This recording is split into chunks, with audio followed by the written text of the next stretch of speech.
और एक विषय पे बात करना चाहता हूं कि हमने सांस्कृतिक अधःपतन की एक सीमा तोड़ी है विदेशी भोजन का अंधानुकरण करके। भाषा में हम विदेशी हो गए, भूषा में हम विदेशी हो गए, भोजन के स्तर पर भी हमारे देश में बहुत ज्यादा विदेशीकरण हो गया। भोजन भी हमारी जलवायु और हमारी जरूरत के अनुसार विकसित हुआ है इस देश में।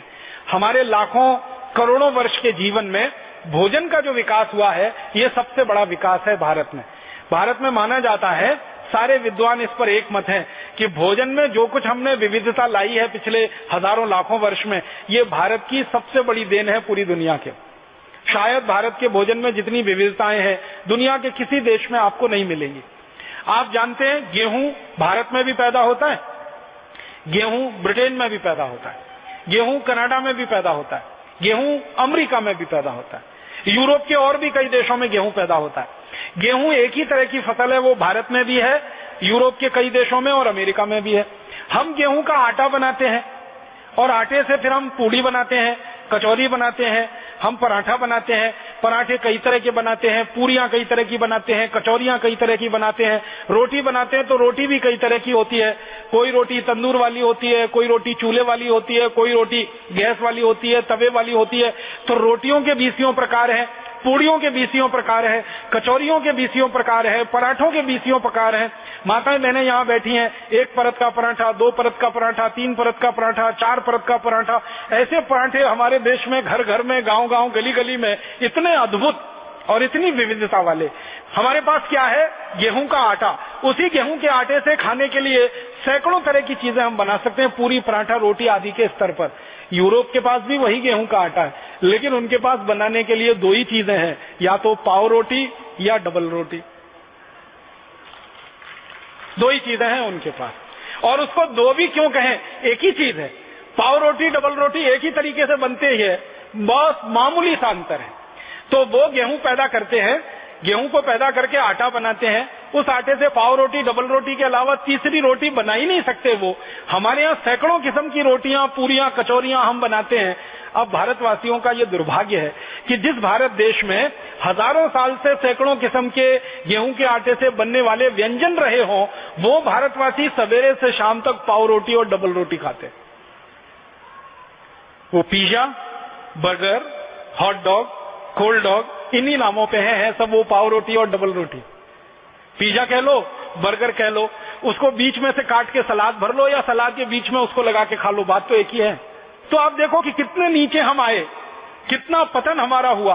सैकड़ों किस्म के व्यंजन जो हम गेहूं के आटे से बना सकते हो, उस देश के लोग पाव रोटी, डबल रोटी, पिज्जा, बर्गर खाने में फंस जाएं, तो ये भी हमारे सांस्कृतिक अधःपतन की ही निशानी है, या बल्कि मूर्खता की निशानी है।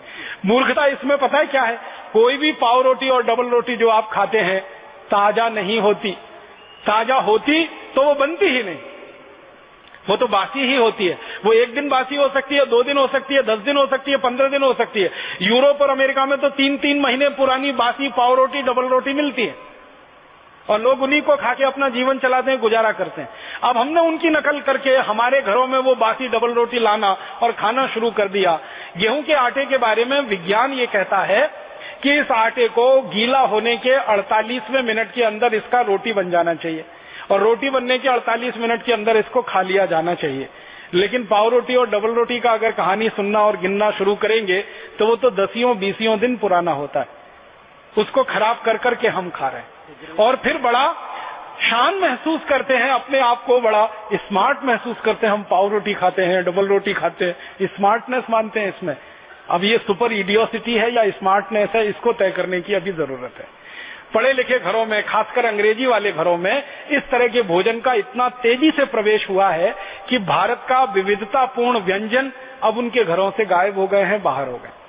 अगर आप ईमानदारी से एक काम करें, हम में से कोई भी ये काम करे, जिस दिन हमारा जन्म हुआ और जिस दिन हमारी मृत्यु हो, ये सारे दिन हम गिन लें, उतने दिन हम नए नए व्यंजन बना के भारत में खा सकते हैं।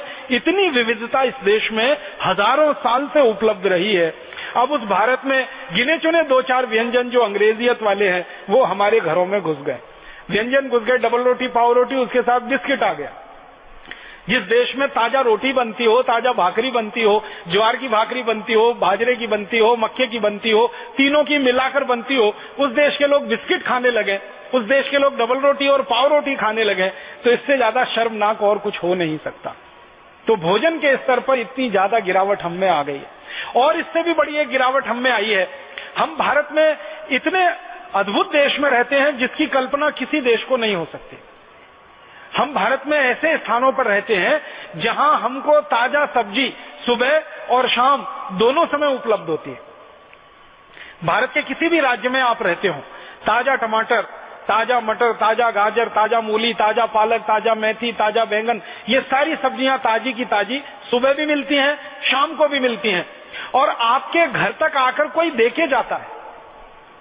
आप जानते ना, कोई ठेले वाला आता है, कोई खोमचे वाला, रेहड़ी वाला आता है और आवाज देके, बहन जी सब्जी ले लो, माता जी सब्जी ले लो, घर के सामने आकर आपकी घंटी बजाकर, आपका दरवाजा खटखटाकर, बोलकर, चिल्लाकर आपको घर में ताजा सब्जी देकर जाता है। ये सपना अमेरिका में रहने वाला कोई आदमी सोच नहीं सकता, देख नहीं सकता। यूरोप में किसी को कल्पना नहीं हो सकती कि सवेरे ताजा सब्जी, शाम को ताजा सब्जी कोई घर के सामने आकर दरवाजा खटखटाकर बोलकर देके जाए।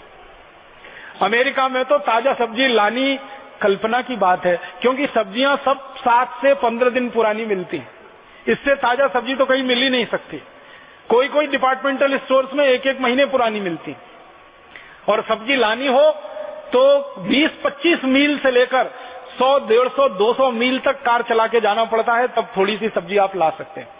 यहाँ घर के सामने कोई आपको सब्जी देकर जाता है, और सब्जी ही नहीं देता, आपका हालचाल भी पूछ लेता है। माता जी कैसी है, बिटिया आपकी कैसी है, तबीयत ठीक है कि नहीं ठीक है।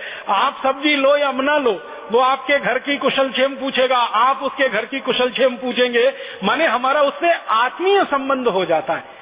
ऐसा आत्मीय संबंध किसी भी डिपार्टमेंटल स्टोर वाली संस्कृति में हो नहीं सकता, इसकी कोई कल्पना किसी को नहीं। यूरोप और अमेरिका के लोगों को तो कोई ताजा सब्जी उपलब्धि नहीं है, उनके नसीब में नहीं है, क्योंकि उनके देश में होता नहीं है, बाहर के देशों से उनको सब आयात करके लाना पड़ता है। अब मुझे जो दुख होता है, अफसोस होता है, जिस देश में ताजा टमाटर सुबह भी मिले, शाम को मिले, वहां के लोग टमाटो सॉस खाएं जो 2-2 साल पुराना है, पता नहीं 3 साल पुराना है, 4 साल पुराना। जब ताजा टमाटर मिल रहा है, उसकी चटनी बनाकर हम सुबह खा सकते हैं, शाम को खा सकते हैं। हम बाजार में जाएं और Maggi hot and sweet tomato chili sauce लेके आए, और फिर किसी से पूछे भाई क्या है, तो अंग्रेजी में कहते हैं इट्स डिफरेंट। वो डिफरेंस क्या है? उसमें 3 महीने पुराना सड़े गले टमाटर का रस, ये है डिफरेंस उसका।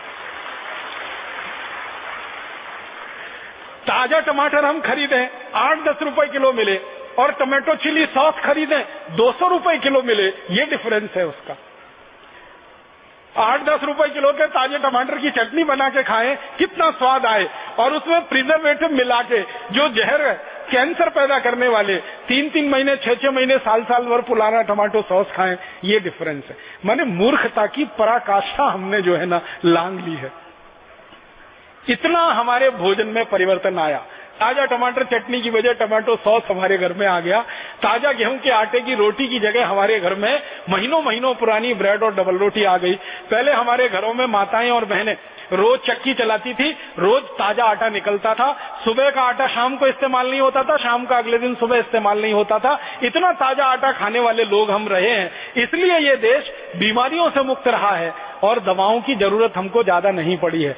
जब से हमने आटा सड़ा गला खाना शुरू किया है, महीनों महीनों पुराना आटे की बनाई हुई चीजें खाना शुरू की हैं, और महीनों महीनों पुराने टमाटर का सॉस खाना शुरू किया है, हमारी बीमारियां बढ़ी हैं और चिकित्सा का खर्चा बढ़ा है। घर का बजट तो बढ़ा ही है, बीमारियों का भी बजट बढ़ा है। और